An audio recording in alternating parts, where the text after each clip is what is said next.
Hello, everyone. This is Nyambia Preely Ingram, creator of Dating Woes Story Time. So, episode 2 is going to be probably like a two-parter. I might be able to cram this scenario into 2 parts. Might be 3, depending on how much time I want to spend on the topic. But I had to do this one second because this is also a recent one that is just so crazy.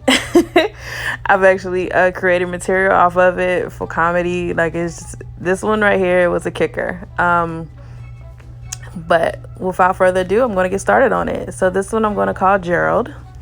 A lot of my friends know this story, and I've told it many times to strangers, and everyone has definitely laughed over it. Excuse me. Well, sorry. Okay, let's get started. So, Gerald.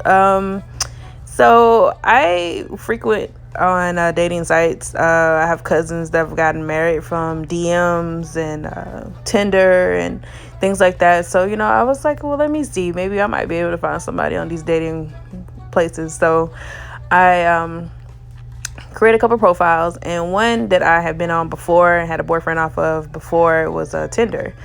So back in June of last year, I was, thinking about getting back into the dating world. So I was like, hey, let me see what this is all about. So I logged back in my profile. Like, I never deleted it, so I just went back in and downloaded the app again. So when I log in, I see that I had a whole bunch of messages from people, and I had a message from this one guy named Gerald. And I'm like, oh, he had mentioned me like a year before, and I guess I never really paid attention to him. And our last message he sent was like, hey, I wish that we could have exchanged numbers. And I'm just like, let me see what this guy's about. So I went to his profile.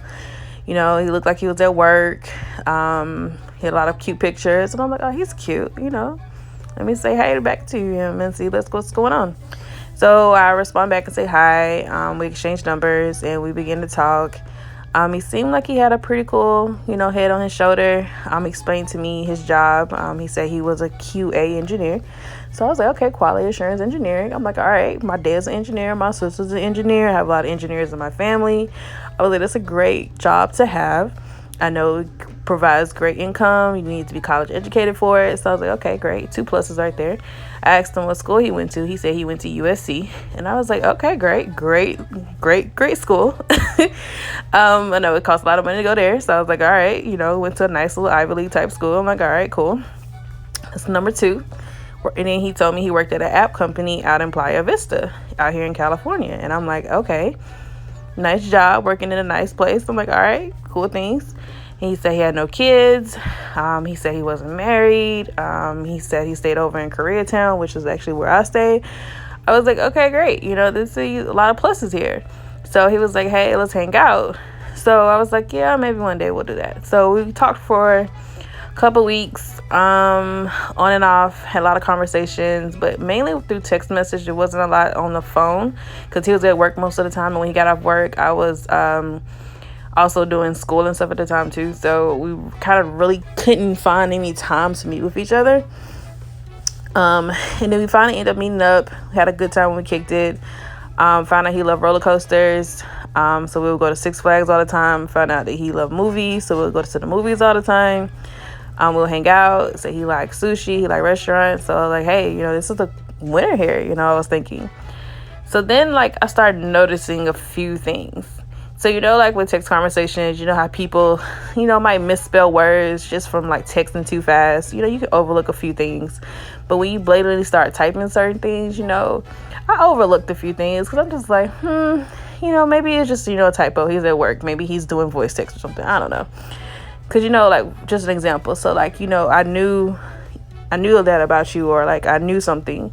If you know something, use a KNEW or KNOW kind of situation. And he would always say NEW or NOW. So I'm just like, okay, I'm not thinking anything of it. Some people kind of, mess that up a little bit. And, this, people mess up them, there, a lot of those type of situations. Sorry for your loss. People put lost, LOST instead of LOSS. So, I've seen that before. My minor in college was in English. So, it kind of irks me a little bit, but I overlook it because it's not the end all of everybody. So fast forward to the first kind of situation where My cousin came out here. We hung out. We went to Good Burger pop-up, which was amazing. Had a good time there. And then he dropped us off to get a rental car because we were going to Vegas the next day. And then after that, we kind of like fell off a little bit. So I wasn't really trying to talk to him that much anymore because I really wanted to focus more on my work and my career and everything else. So I started noticing a few things that wasn't really kicking to me. The first thing was when he told me he went to USC. So I have a friend that went to USC and graduated and everything. And when they first encountered each other on the phone, he was like, "Hey, what's going on?" You know, he was like, "I want to, definitely wanted to meet you." And he was like, hold on one second.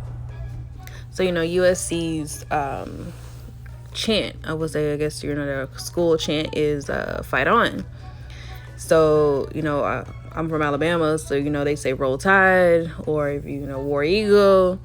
I go to TSU, so maybe we'll like TTT, SSSU. We have a lot of different ones that we say as well. So when he said that to him, he said, oh, okay, and that was it. So the first day my homeboy was that he ain't go to USC. And I was just like, all right, this is interesting. Okay. So I started doing more digging because at this point I'm like, okay, this guy didn't go to USC, I don't think. So I do further research, and then I start asking him more questions. And I was like, what did you major in at USC? So he proceeds to tell me, I'm sorry, I'm trying not to laugh right now. So he tells me he majored in computers. And I was like, okay, so we're talking about computer science here, computer engineering, computer information systems, because, it's a lot of different computer programs. At one point in time, I was a computer engineering major and a computer science major. So I know it's a lot of different type of computers. So he was like, no, computers. So, at this point, I tried to hold it in, but I had to laugh and I had to call my friend because I was just like, this dude said he just majored in computers. And I was just like, I'm like, all right, computers. Okay. I don't know where to go with this one here, but all right. So then at this point, he said he majored in computers. So I'm like, so what is your job again? And he was like, I'm a QA engineer. And I'm like, okay, quality assurance engineering. I'm like, okay. All right, so I do more further digging. So I go to LinkedIn, and on LinkedIn, it says he's a facilities coordinator. And I'm just like, so what is a facilities coordinator? Because I'm just trying to figure this out at this point. So I'm trying to Google some stuff, facilities coordinating. So I Google it, and it comes up as janitor. So I was like, what? I was like, so he went to USC, majored in computers, and he's a janitor of this app company? I'm like, okay. So he's completely lied about his career, completely lied about his job title and his college education at this point. So at this point, I'm just like, okay, this guy is not telling me the truth here. So what else am I gonna do in this situation? So yeah, that's just one scenario there. So stay tuned to part 2 because it gets juicier when I learn a few more things about this gentleman, Gerald. Make sure you follow me on Instagram at Dating Woes or Naomi the Great. Go to my website, naomithegreat.com, and check out She Is Productions as well. Thank you. Tune in to next episode. Peace.